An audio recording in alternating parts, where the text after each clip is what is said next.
Hello friends, Namrata art and craft ಚಾನೆಲ್ಗೆ ನಿಮ್ಗೆಲ್ಲರಿಗೂ ಸ್ವಾಗತ. ಇವತ್ತು ನಾವು ಹೋಗ್ತಾ ಇರೋ ಪ್ಲೇಸ್ನ ಹೆಸರು ದೊಡ್ಡ ಆಲದ ಮರ. ನಮ್ಮ ಚಾನೆಲ್ಗೆ ನಿಮ್ಮೆಲ್ಲರಿಗೂ ಹೃತ್ಪೂರ್ವಕ ಸ್ವಾಗತ. ಇಂದಿನ ವಿಡಿಯೋದಲ್ಲಿ ನಾವು ಬೆಂಗಳೂರಿನ ಸಮೀಪದಲ್ಲಿರುವ ಪ್ರಕೃತಿಯ ಒಂದು ಅದ್ಭುತ ಸೃಷ್ಟಿಯಾದ ದೊಡ್ಡ ಆಲದ ಮರದವನ್ನ ನೋಡ್ಲಿಕ್ಕೆ ಹೋಗ್ತಿದ್ದೀವಿ. ಪ್ರಕೃತಿಯ ವೈಭವವನ್ನ ಪ್ರೀತಿಸುವ ಪ್ರತಿಯೊಬ್ಬರೂ ಜೀವನದಲ್ಲಿ ಒಮ್ಮೆಯಾದರೂ ಭೇಟಿ ನೀಡಲೇಬೇಕಾದ ಸ್ಥಳ ಇದು. ಬನ್ನಿ ಈ ಸುಂದರ ಪ್ರವಾಸವನ್ನ ಆರಂಭಿಸೋಣ. ಬೆಂಗಳೂರಿನಿಂದ ಸುಮಾರು 28 ಕಿಲೋಮೀಟರ್ ದೂರದಲ್ಲಿರುವ ರಾಮೋಹಳ್ಳಿ ಸಮೀಪದ ಕೇತೋಹಳ್ಳಿ ಗ್ರಾಮದಲ್ಲಿ ಈ ಐತಿಹಾಸಿಕ ಆಲದ ಮರ ಇದೆ. ನಗರ ಜೀವನದ ಗದ್ದಲದಿಂದ ದೂರವಾಗಿ ಹಸಿರು ಪ್ರಕೃತಿಯ ಮಡಿಲಿನಲ್ಲಿ ನೆಲೆಸಿರುವ ಈ ಸ್ಥಳ ಮನಸ್ಸಿಗೆ ಅಪಾರ ಶಾಂತಿಯನ್ನ ನೀಡುತ್ತೆ. ಈ ಆಲದ ಮರದ ವಿಶೇಷತೆ ಏನಂದ್ರೆ ಸುಮಾರು 400 ವರ್ಷಗಳಷ್ಟು ಹಳೆಯದು ಎಂದು ನಂಬಲಾಗಿದೆ. ಹಲವು ಶತಮಾನಗಳಿಂದ ಸಾವಿರಾರು ಜನರಿಗೆ ನೆರಳು ನೀಡುತ್ತಾ ಪ್ರಕೃತಿಯ ಮಹತ್ವವನ್ನ ಸಾರುತ್ತಾ ಇಂದಿಗೂ ಹೆಮ್ಮೆಯಿಂದ ನಿಂತಿದೆ. ಆಲದ ಮರದ ವಿಶೇಷತೆ ಎಂದರೆ ಅದರ ಗಾಳಿ ಬೇರುಗಳು.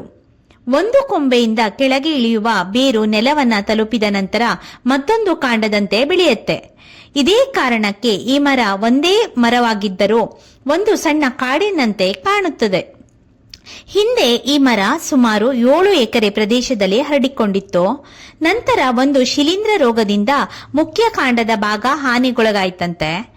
ಆದರೆ ಪ್ರಕೃತಿಯ ಅದ್ಭುತ ಶಕ್ತಿಯಿಂದ ಸಾವಿರಾರು ಬೇರುಗಳು ಹೊಸ ಕಾಂಡಗಳಾಗಿ ಬೆಳೆಯುತ್ತಾ ಇಂದಿಗೂ ಈ ಮರವನ್ನ ಜೀವಂತವಾಗಿಟ್ಟಿದೆ. ಈಗ ಸುಮಾರು 3 ಎಕರೆ ಪ್ರದೇಶದಲ್ಲಿ ಇದರ ನೆರಳು ಹರಡಿದೆ. ಈ ಮರದ ಕೆಳಗೆ ನಡೆದುಕೊಂಡು ಹೋದರೆ ತಂಪಾದ ಗಾಳಿ, ಪಕ್ಷಿಗಳ ಕಲರವ ಮತ್ತು ಹಸಿರು ವಾತಾವರಣ ಮನಸ್ಸಿಗೆ ವಿಶ್ರಾಂತಿಯನ್ನ ನೀಡುತ್ತೆ. ಇಲ್ಲಿ ಕೆಲವೇ ನಿಮಿಷ ಕುಳಿತರೂ ನಗರದ ಒತ್ತಡ ಮರೆತೇ ಹೋಗುತ್ತೆ. ಇಲ್ಲಿ ಮಕ್ಕಳು ಆಟವಾಡಲು ಸಾಕಷ್ಟು ಜಾಗವಿದೆ. ಕುಟುಂಬದೊಂದಿಗೆ ಪಿಕ್ನಿಕ್ ಮಾಡಲು ಒಂದು ಉತ್ತಮ ಸ್ಥಳ ಅಂತಾನೆ ಹೇಳ್ಬೋದು. ಪ್ರಕೃತಿ ಛಾಯಾಗ್ರಹಣ ಮಾಡುವವರಿಗೆ ಸಹ ಇದು ಅತ್ಯುತ್ತಮ ತಾಣವಾಗಿದೆ. ಮಳೆಗಾಲದಲ್ಲಿ ಈ ಸ್ಥಳ ಮತ್ತಷ್ಟು ಸುಂದರವಾಗಿರುತ್ತೆ. ಹಸಿರು ಎಲೆಗಳು, ತಂಪಾದ ವಾತಾವರಣ ಮತ್ತು ಮಣ್ಣಿನ ಪರಿಮಳ ಈ ಪ್ರವಾಸವನ್ನ ಮರೆಯಲಾಗದ ಅನುಭವವಾಗಿಸಿದೆ. ಬೆಳಗ್ಗೆ ಅಥವಾ ಸಂಜೆ ಸಮಯದಲ್ಲಿ ಭೇಟಿ ನೀಡಿದ್ರೆ ಉತ್ತಮ ಅನುಭವ ನಮಗೆ ಸಿಗತ್ತೆ. ಮಧ್ಯಾಹ್ನದ ಬಿಸಿಲನ್ನ ತಪ್ಪಿಸಲು ಒಳ್ಳೆಯದು ಅಂತಾನೆ ಹೇಳ್ಬೋದು. ದೊಡ್ಡ ಆಲಮರದ ಸುತ್ತ ಮುತ್ತ ಹಲವಾರು ಪ್ರವಾಸಿ ತಾಣಗಳಿವೆ. ಸಮೀಪದಲ್ಲೇ ಶ್ರೀ ಮುಕ್ತಿನಾಗ ಕ್ಷೇತ್ರ ಕೂಡ ಇದೆ. ರಾಮದೇವರ ಬೆಟ್ಟ ಹಾಗೂ ಬಿಗ್ ಬ್ಯಾನಿಯನ್ ಟ್ರೀ ಪಾರ್ಕ್ ಮುಂತಾದ ಸ್ಥಳಗಳಿಗೂ ನೀವು ಭೇಟಿಯನ್ನ ನೀಡಬಹುದು. ಒಂದು ದಿನದ ಪ್ರವಾಸಕ್ಕೆ ಇದು ಸೂಕ್ತ ಯೋಜನೆ ಅಂತಾನೆ ಹೇಳ್ಬೋದು. ಈ ಪ್ರವೇಶಕ್ಕೆ ಸಾಮಾನ್ಯವಾಗಿ ಯಾವುದೇ ಶುಲ್ಕವಿಲ್ಲ. ವಾಹನ ನಿಲುಗಡೆ ವ್ಯವಸ್ಥೆಯೂ ಲಭ್ಯವಿದೆ. ಸ್ಥಳವನ್ನ ಸ್ವಚ್ಛವಾಗಿಟ್ಟುಕೊಳ್ಳುವುದು ಪ್ರತಿಯೊಂದು ಪ್ರವಾಸಿಗರ ಜವಾಬ್ದಾರಿಯಾಗಿದೆ. ಪ್ಲಾಸ್ಟಿಕ್ ತ್ಯಾಜ್ಯವನ್ನು ಎಸೆಯದೆ ಪರಿಸರವನ್ನ ಕಾಪಾಡೋಣ.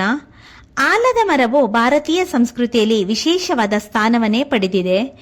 ಅನೇಕ ಕಡೆಗಳಿಂದ ಇದನ್ನ ಪವಿತ್ರ ಮರವೆಂದು ಪೂಜಿಸುತ್ತಾರೆ ಕೂಡ. ಇದರ ನೆರಳಿನಲ್ಲಿ ಧ್ಯಾನ ಮಾಡಿದರೆ ಮನಸ್ಸಿಗೆ ಶಾಂತಿ ಸಿಗುತ್ತೆ ಅಂತ ಕೂಡ ಹೇಳ್ತಾರೆ.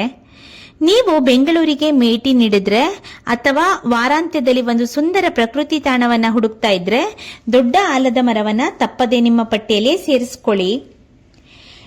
ಈ ವಿಡಿಯೋ ನಿಮಗೆ ಇಷ್ಟ ಆದ್ರೆ ಲೈಕ್ ಮಾಡಿ, ನಿಮ್ಮ ಸ್ನೇಹಿತರೊಂದಿಗೆ ಹಂಚಿಕೊಳ್ಳಿ ಮತ್ತು ನಮ್ಮ ಚಾನೆಲ್ ಅನ್ನ ಸಬ್ಸ್ಕ್ರೈಬ್ ಮಾಡೋದನ್ನ ದಯವಿಟ್ಟು ಮರಿಬೇಡಿ.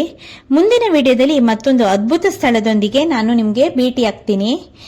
ಈ ದೊಡ್ಡ ಆಲದ ಮರಕ್ಕೆ ನೀವು ಹೋದಾಗ ಮುಕ್ತಿನಾಗ ಕ್ಷೇತ್ರ ದೇವಸ್ಥಾನಕ್ಕೆ ಹೋಗೋದನ್ನ ದಯವಿಟ್ಟು ನೀವು ಮರಿಬೇಡಿ. ಮಕ್ಕಳಿಗಂತೂ ತುಂಬಾನೇ ಖುಷಿ ಆಗತ್ತೆ. ಇಷ್ಟು ದೊಡ್ಡ ಟ್ರೀನ ನೋಡಿರಲ್ಲ ಅವರು. ಇಲ್ಲಿ ಹತ್ತಿರದಲ್ಲಿ ಸುಮುಖ ಅಂತ ಒಂದು ಹೋಟೆಲ್ ಇತ್ತು. ಅಲ್ಲಿ ನಾವು ಗೋಬಿ ಮಂಚೂರಿ ಮತ್ತೆ ನೂಡಲ್ಸ್ ಹಾಗೂ ಒಂದು ಪ್ಲೇಟ್ ಪಲಾವನ್ನ ತಗೊಂಡ್ವಿ. ಮತ್ತೆ 2 ಕಾಫಿಯನ್ನ ತಗೊಂಡಿದ್ವಿ. ತುಂಬಾನೇ ಟೇಸ್ಟಿ ಆಗಿತ್ತು. ನಿಮ್ಗೇನಾದ್ರೂ ತಿರ್ಗಿ ತುಂಬಾ ಸುಸ್ತಾಗಿತ್ತು ಅಂದ್ರೆ ಬೆಸ್ಟ್ ಹೋಟೆಲ್ ಅಂತಾನೆ ಹೇಳ್ಬೋದು. ಈ ವಿಡಿಯೋ ನಿಮ್ಗೆ ಇಷ್ಟ ಆದರೆ ಪ್ಲೀಸ್ ಲೈಕ್ ಮಾಡಿ, ಶೇರ್ ಮಾಡಿ, ಸಬ್ಸ್ಕ್ರೈಬ್ ಮಾಡಿ.